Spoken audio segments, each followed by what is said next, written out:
We're back here on the Duncan Duo Show. Andrew Duncan here with Robert Johnson, president of the Duncan Duo team, and Mike Yates from Atlantic Bay Mortgage. And we want to talk to you next about some outdated home selling advice. If you're someone thinking about selling your home, or your home failed to sell with some of these tactics, we would love to help you, obviously, at our company to give you the most current and best home selling advice based on today's technology and trends.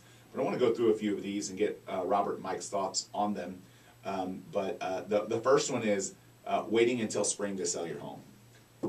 I think that that's an absolutely horrible idea, and I know we've talked about that several times just, in our show here, but, our market really doesn't slow down that much, except for right around the holidays. And I mean, when I say right around, I mean not the months around, I mean the weeks and the days around, and we're already past that. So January is usually a really busy listing month. It's from people that are ready to go after the holidays, and then it kind of rolls up through that. But I mean, if you wait till spring to put your home on the market because you think there's an influx of a lot of buyers, right now buyers are looking all the time. And the great part about going on the market now as opposed to then is there's a lot less competition now because people are still waiting to list their homes. And a lot of buyers missed out last year, and we're getting a surge of buyers jumping back on the market because of kind of the changes in interest rates. Yeah, well, and they know that the inventory's been going up slightly. I mean, we've seen with the stats, our inventories have been going up. So, buyers are jumping back in the market. They're ready to go. We've actually had a lot of people go under contract recently, which means the buyers are out there. So, if you're a home seller who's waiting, I really wouldn't, because, just like we saw at the end of the year last year, we could see a dip in the number of sales again. And, just statistically, the spring is not much busier with buyers. It's just a lot busier with people putting their home on the market.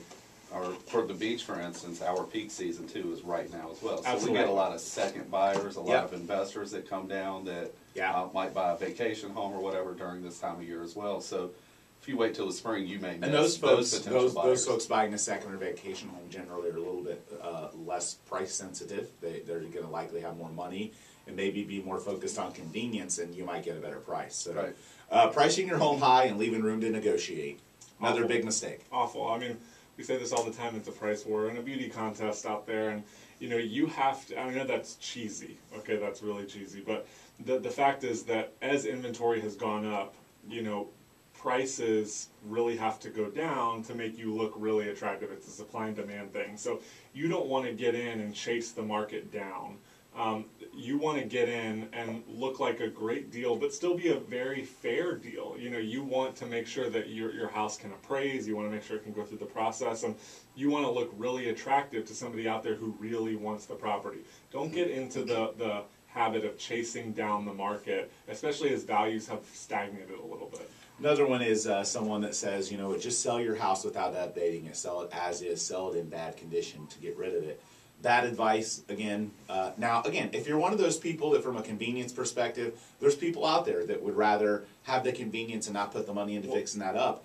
And we'll buy your house. I mean, hey, look, if that's what you want, if your goal is ultimate convenience, there's going to be a price loss for that, though. Well, I think there's a difference with what the article's stating. I think that you want to make sure that your house is updated in regards to stuff for financing. Correct. I want you to make sure that your roof is good, that your electrical is good, things like that. But as far as cosmetic updates, now that's not something that I would recommend changing, only because dollar for dollar you don't usually get back. Right, exactly. And I think the reality is there are some people out there that even with the roof stuff, maybe they don't have money to get it into financeable shape, or maybe they just don't want to deal with it. There's always, again, there's a swinging pendulum between price and convenience. So the maximum price probably is going to be the most inconvenient. And again, not always, and then the lower the price is going to be more convenient. Well, somebody like myself, we talk about doing the instant cash offer all the time. Will I give you a cash offer for your house and close in 7 days? Absolutely I will. Is it going to net you the most amount of money? Probably not. But if convenience is the most important thing for you, then it may be the right path. So there are a lot of options out there for people. The next one is amateur photos of your house are just fine. Oh, yeah. Okay. Yeah. Well, let's just take them with the iPhone so you can see the car mirror in. I don't even need to get out of the car. Just snap them going by. My favorite, and I say this every time we talk about photos, is the agent that is using their cell phone of a bathroom mirror, and you can see them in the reflection. Yes. I mean, there's entire Facebook groups about bad listing photos, yeah. and it's still a really bad thing. Like I can't tell you how many times we've sold, hundreds, if not, we've sold over 1,000 homes that were listed, definitely over 1,000 homes that were listed with other agents, and I can't tell you how often it's because the photos, they didn't have a 3D, tour, they didn't have video tour, they didn't have drone photos, and then the photos they did have looked like they were taken with a 1997 BlackBerry. Well, they're really bad. I mean, the first impression that somebody has now, the first showing is really online, and the best is when, you feel bad for the sellers, but I mean, you'll talk to sellers sometimes, and when you look at the property, you think, man, this is priced well. Right. But then when you pull up the photos, you see why. I see what's happened. So here's another one on that same front, since the first showing is online. Open houses are a must.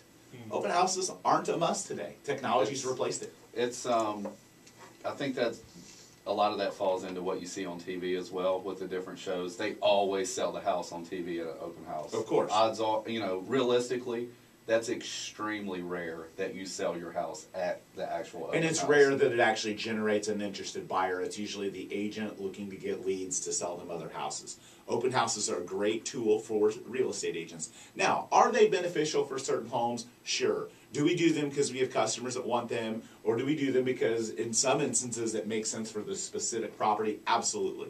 But an open house every weekend is basically a sign of desperation. You're basically telling everyone in your neighborhood and everyone in the marketplace that you're desperate. And so when we get customers that want us to do gobs of open houses on their house, we do everything we can to explain to them that what you see on TV isn't real. So we're going to continue this conversation. We're going to be right back on the other side.